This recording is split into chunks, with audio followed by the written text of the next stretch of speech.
Welcome to Cheat Sheet Tales, where secrets slip, lies unravel, and the truth always has a twist. Real stories, raw confessions, and shocking betrayals.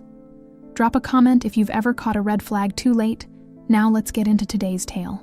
At my wedding, my mother introduced my sister to everyone. She's my bride. She got a real degree, and look at her now. Someone asked, "What did the bride get?" My mother scoffed a useless art certificate and a dress from clearance. I smiled and pointed. At the cake, funny. That dress fund paid for the entire wedding.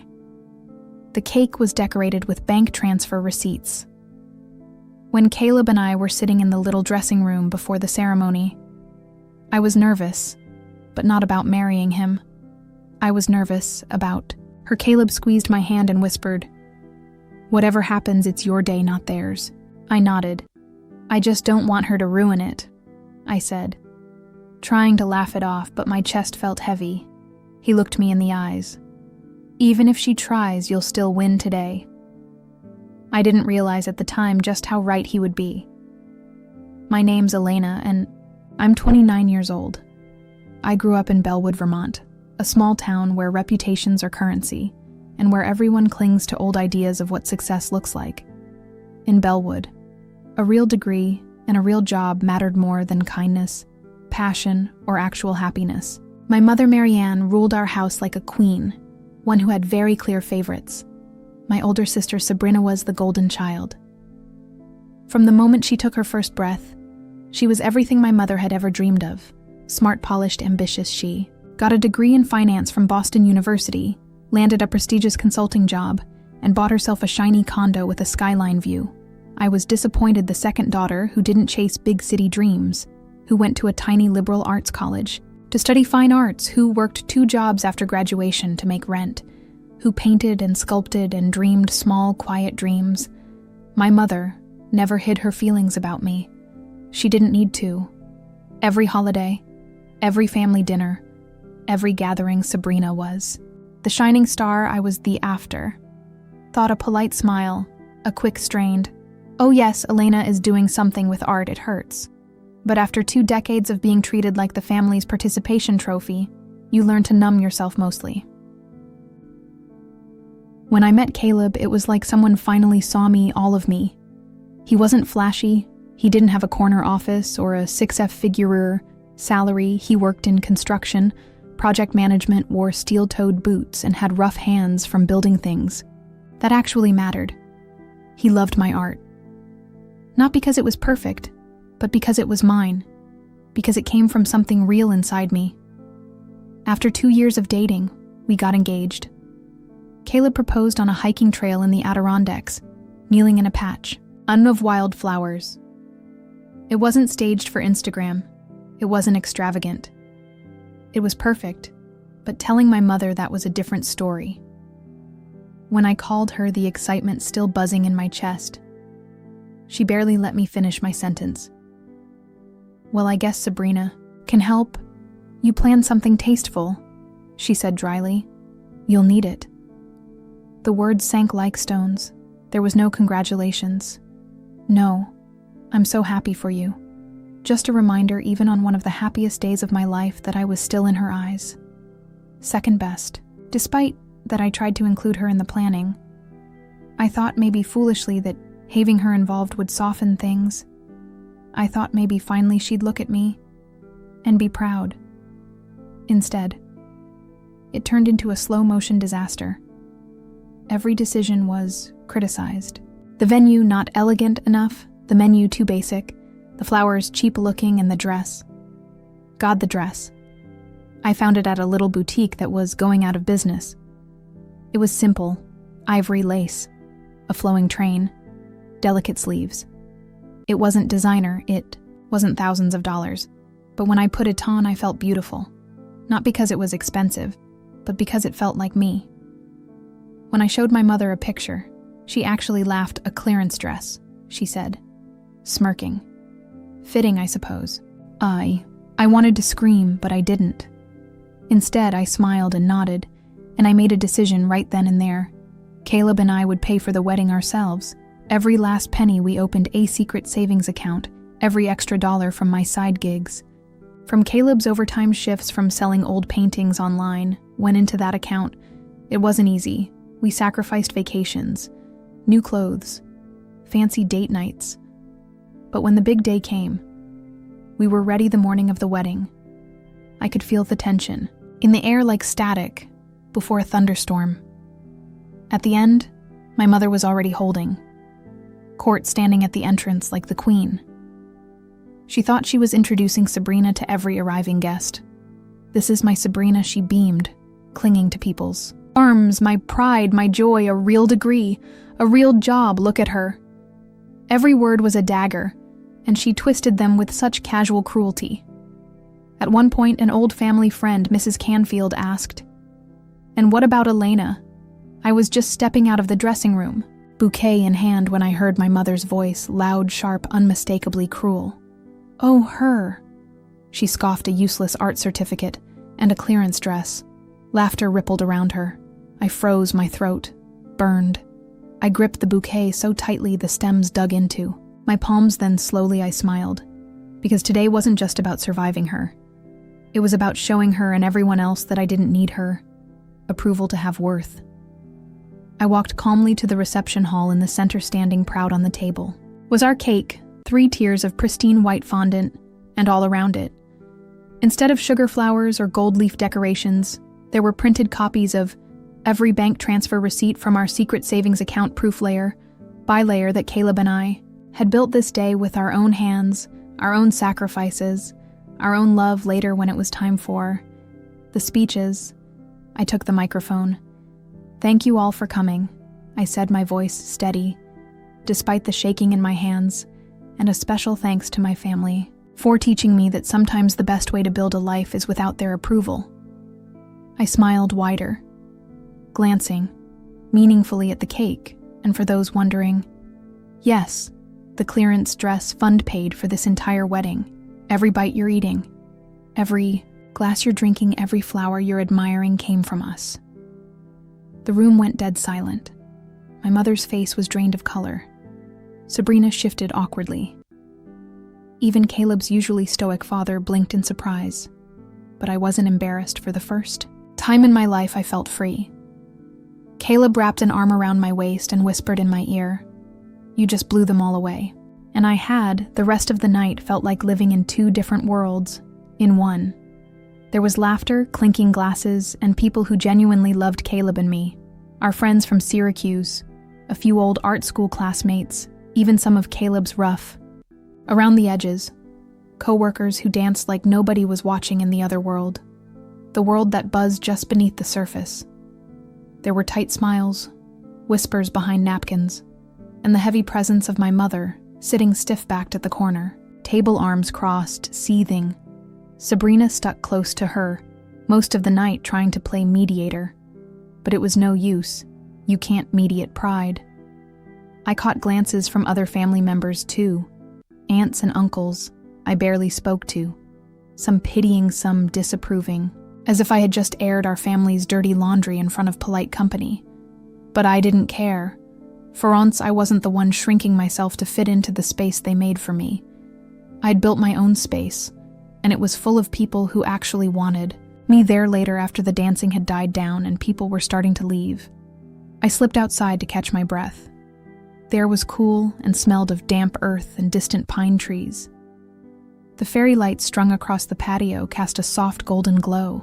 I was standing by the railing when I heard footsteps behind me. "That was really mature," came my mother's voice, sharp and low.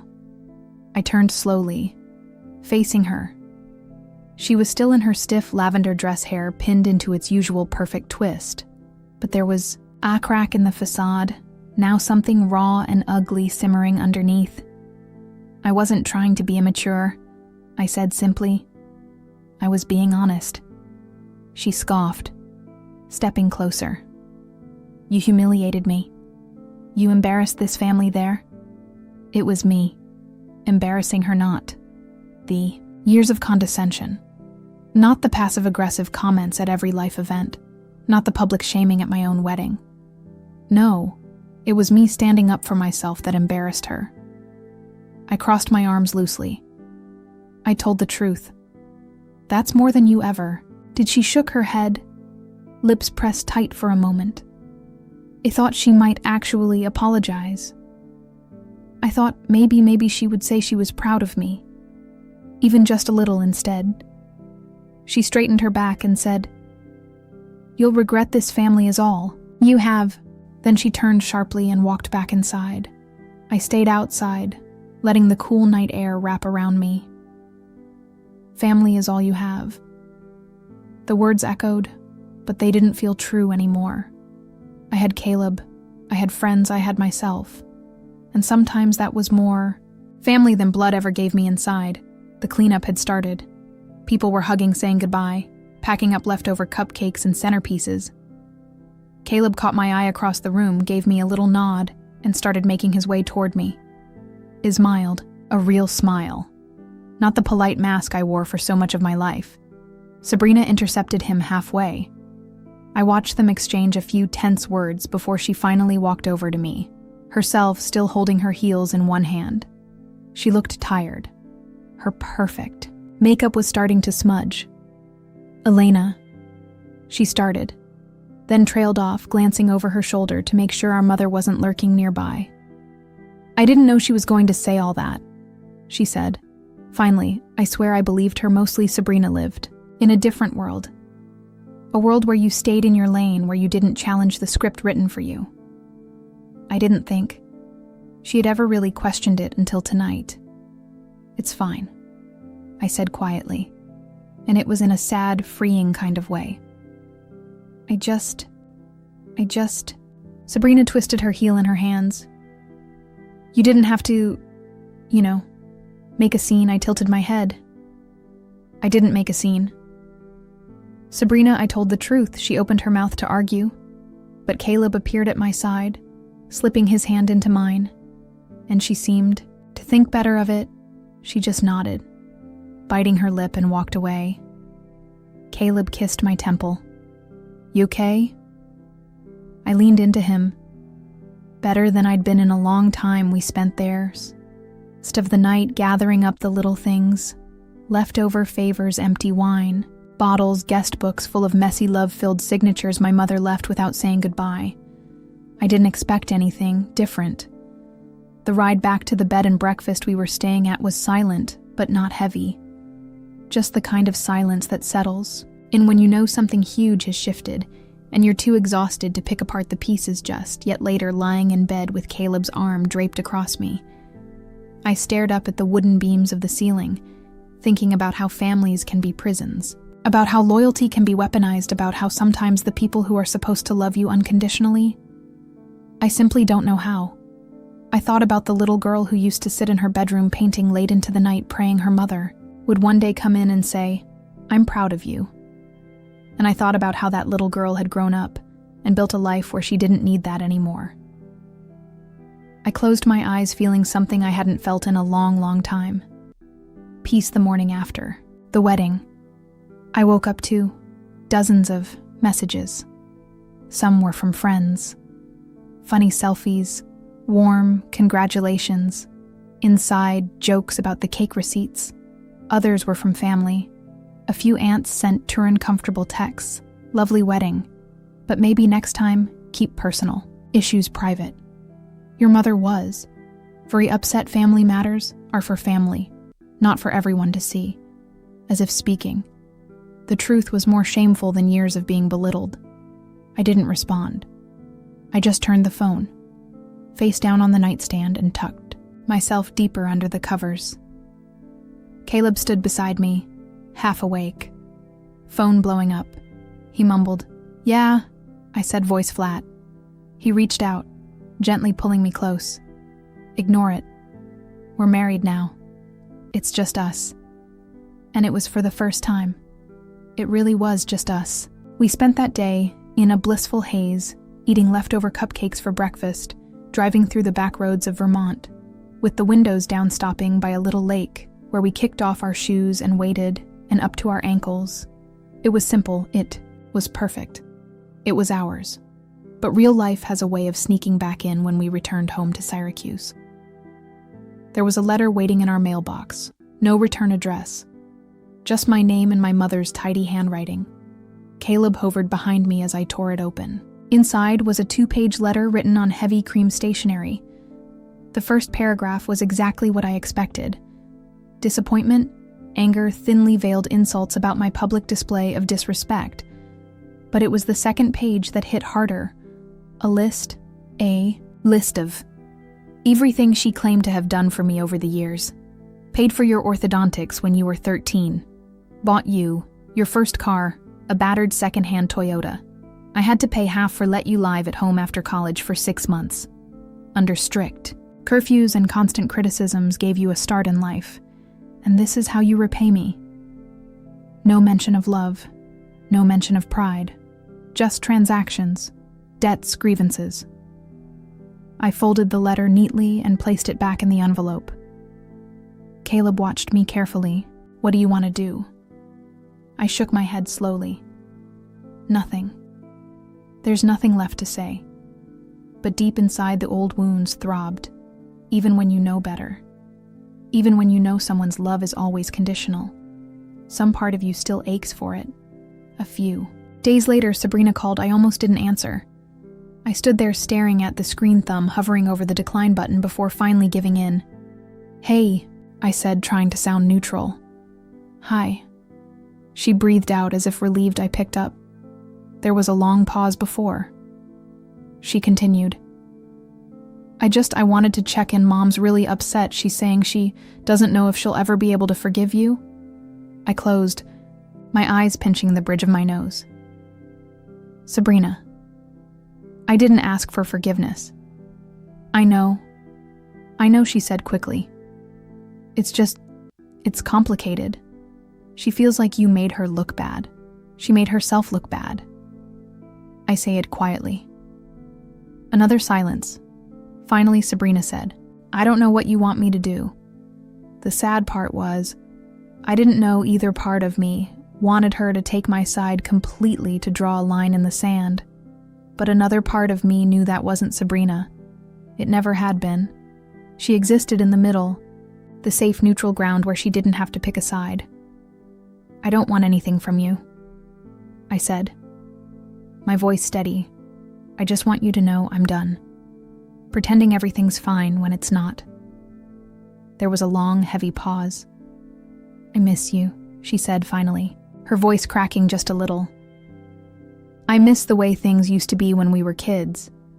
I swallowed the lump in my throat.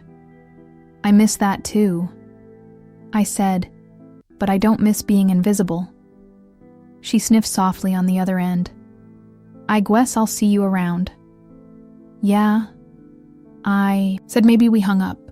I set the phone down, feeling the bittersweet ache settle in my chest.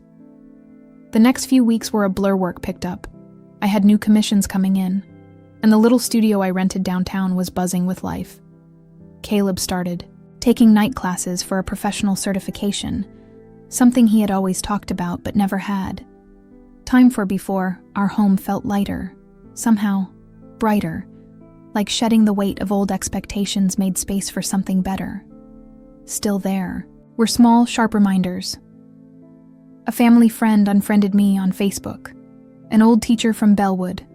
Someone I admired sent a vaguely disapproving email. My mother's church newsletter mentioned Sabrina's latest promotion, but not a word about the wedding. Each little cut stung, but none of them broke me in a strange way. I started to feel stronger, freer, like stepping out of a house that had always been filled with smoke, and only now realizing how deeply I'd been choking. Caleb noticed it too. You're smiling more lately, he said, one evening as we shared a bottle of cheap red wine on the back. Porch feels weird, I admitted, like I'm finally living my life instead of surviving it. He clicked his glass against mine to live it. We drank aloft. We planned our first real vacation, not to impress anyone, not to post perfect pictures, but because we wanted to still late at night when Caleb was asleep. I'd find myself scrolling through old pictures, birthdays, holidays, family trips, and everyone. Sabrina was front and center. And there I was off to the side, half out of frame smiling too hard. I wondered if I'd ever really been seen at all about a month, after the wedding when the leaves in Syracuse had just started turning burnt orange and red. There was a knock at our front door. It was early evening. Caleb was still at his night class, and I had been curled up on the couch sketching absent-mindedly, half listening to an old movie in the background. I wasn't expecting anyone. No deliveries, no friends dropping. By the knock came. Again, firm insistent. I set my sketch pad down and padded over to the door, peeking through the peephole, and there she was.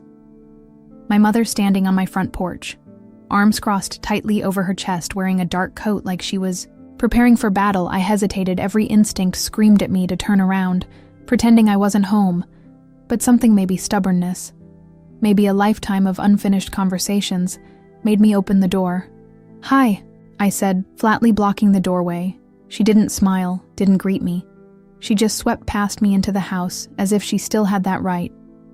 I closed the door quietly, heart hammering in my chest.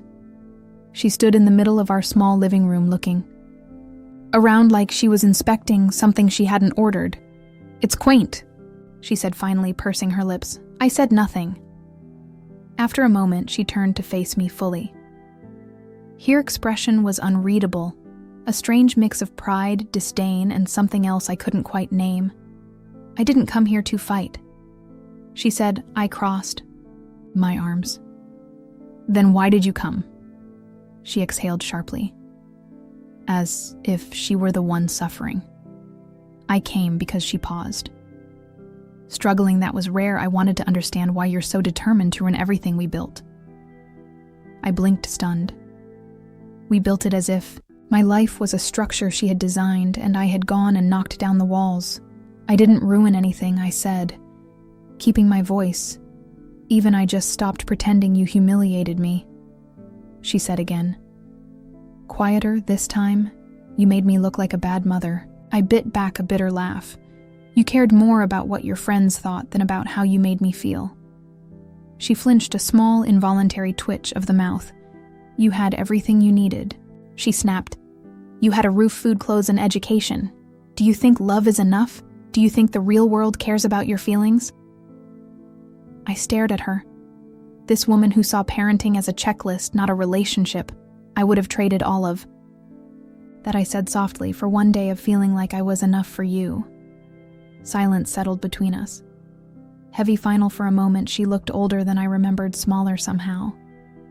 Like the weight of her own expectations was finally pressing down on her too. But then her face hardened again. "You'll understand one day," she said crisply. "When you have your own children, you'll see how thankless it is." And with that, she turned and left, no apology, no real acknowledgement, just the sound of the door clicking shut behind her. I stood there for a long time after she was gone, staring at the empty space where she had stood. I didn't cry. I didn't scream. I just felt tired. Deep, bone-deep tiredness that came not from anger, but from finally letting go of something I'd been carrying for too long. The days that followed were strange. Don was furious when he found out she had shown up.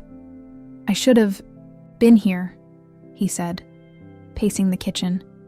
"She had no right to come here like that." I reassured him that it was fine, that honestly it had given me the final clarity. I didn't even realize I needed, but there was still a hollow place inside me, a space where a mother's love should have been. I poured myself into my work, my studio small, and sunlit became my sanctuary. I started experimenting with new styles, bolder colors, messier strokes. Raw emotion poured onto every canvas. One afternoon, while hanging a new piece for a small exhibit, I got a call from a number I didn't recognize. I almost let it go to voicemail, but something told me to pick up. "Hello," I said, balancing a canvas under one arm. "Is this Elena Hawthorne?" Speaking. "This is Jenna Klein. From the Millstone Gallery, we've seen some of your recent work online and we're very interested." I blinked. Stunned. Millstone was a well-known mid-size gallery in Albany. Not a household name, but a serious stepping stone for emerging artists. "Wow, thank you," I stammered. "We'd love to feature some of your pieces in our upcoming exhibition if you're interested." Of course, was I interested? I wanted to laugh, cry, scream all at once. Instead, I sighed calmly, "Yes, I'd love that." When I hung up, I just stood there for a long moment, Candace still tucked under my arm, heart racing for the first time in my life. Something that came purely from me, not forced, not polished to meet someone else's standards, was being recognized, and my mother's approval suddenly felt so small, so meaningless. But as always, life had a way of pulling me back to the messy middle. A week later, Sabrina called again this time her voice was strained, brittle, in a way I wasn't used to hearing. "I don't know who else to talk to," she said, almost whispering. I sat down at the kitchen table, feeling the prickle of something heavy coming. "What's going on?" "It's Mom," she said. She's not doing well." I frowned. "What do you mean?" "I mean, she's obsessed, Elena. She's been telling everyone about the wedding, twisting it, saying, 'You turned on the family she's even stopped going to.' Her volunteer stuff, she just sits at home. And when I visit, she acts like I betrayed her too because I didn't stop you." I leaned back in the chair, processing. "I didn't expect her to be happy about it," Sabrina said quietly. "But I didn't think she'd fall apart either." A long silence stretched between us. "What do you want me to do, Sabrina?" I asked finally. "I don't know," she whispered. Neither did I. I sat at the kitchen table for a long time. After, Sabrina hung up part of me. Felt sorry for her stuck in the middle, trying to hold together pieces that were never hers to fix. But another part of me, a deeper part, felt tired of the cycle, the guilt, the manipulation, the endless dance of "you owe us" and "you're never enough." I had finally started building something real. Something mine. Going back would be like stepping into a burning house. After finally finding a way out, Caleb came home a little later, sweaty and tired from class. He kissed the top of my head, saw my face, and pulled out a chair without a word. "She's falling apart," I said, picking at a stray thread on the tablecloth. "Sabrina's worried." He didn't say anything for a long moment, then quietly, "You don't owe her your happiness fee." I nodded slowly. I knew he was right, but there was still a small, stubborn part of me that wanted something. Not forgiveness, not approval, just acknowledgement. A week later, the opportunity came. I received a formal invitation in the mail. Thick cardstock embossed letters, a local charity gala back in Bellwood, hosted by one of my mother's oldest friends, Mrs. Beatrice, who chaired every fundraiser within a 50-mile radius. The invitation was addressed to Mr. and Mrs. Kalabinick Walker. They didn't even bother using my maiden name. At first I tossed it aside, but then I remembered something. The Millstone Gallery opening was the same weekend. It would be my first major exhibition, a real milestone, and as luck would have it, Millstone wasn't far from Bellwood. An idea, wicked but satisfying, began to form. Caleb raised an eyebrow when I explained it. "You want to go?" he said, half grinning. I smiled back, feeling that dangerous, sparkling kind of excitement bubble up. Not just, "Go, I want to arrive the night of the gala." I wore a dress that was the opposite of my wedding dress. It wasn't clear. It wasn't quiet.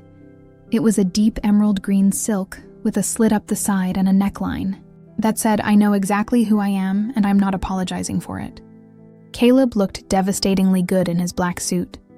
We made a picture, not the polished fake kind my mother loved, but the kind that radiated confidence, the kind that made people look twice when we walked into the grand hall. Heads turned, people whispered.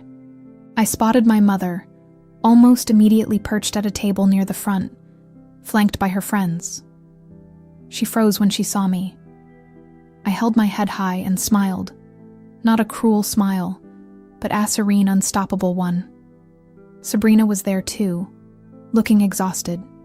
She gave me a tiny, almost imperceptible nod from across the room, Mrs. Beatrice came bustling over, clutching a glass of wine. "Elena," she trilled, fake warmth dripping from her voice. "We're so glad you could make it. And you brought your husband, was it?" "Yes," I said brightly. "Caleb, and we're actually celebrating tonight here." Eyebrows lifted. "Oh, another wedding celebration," I laughed, genuinely. "No, something a little different. I just opened my first major art exhibit." At the Millstone Gallery, the words hung in the air like fireworks. Mrs. Beatrice blinked, trying to process several nearby guests, turned to listen. The polite buzz of conversation slowing. "My work's gotten some attention lately," I added, casually, sold. "A few pieces to private collectors. It's been rewarding." I caught the moment my mother heard her face, carefully composed in public settings, cracked for just a second. Her mouth tightened, her eyes darted toward her friends, calculating how to spin it. But there was no spin fast enough. Mrs. Beatrice's face lit up, eager to be associated with a rising success. "How wonderful," she gushed. "We must feature you at next year's gala." I smiled. Politely, "I'll check my schedule," I said, knowing full well that I wouldn't as we mingled. More people came over. Word spread quickly in places like Bellwood. Whispers of successful artists replaced the old labels of disappointment and wasted potential, and my mother had toss it there and watch it happen, powerless to rewrite the narrative when the fundraising auction started. Caleb and I slept out quietly. We didn't need to stay. The point had been made as we walked through the cool night air. Caleb squeezed my hand. "You looked incredible back there," he said. I smiled up at him. "So did you?" We drove back to the little rental near the gallery. The exhibition was still buzzing. 2 pieces had sold already. I had been asked to consider a solo show the following year. My phone buzzed once on the drive. A message from Sabrina. "She's furious. But deep down, I think she finally realizes you don't need her." I stared at the message for a moment, then locked the phone and slipped it into my bag.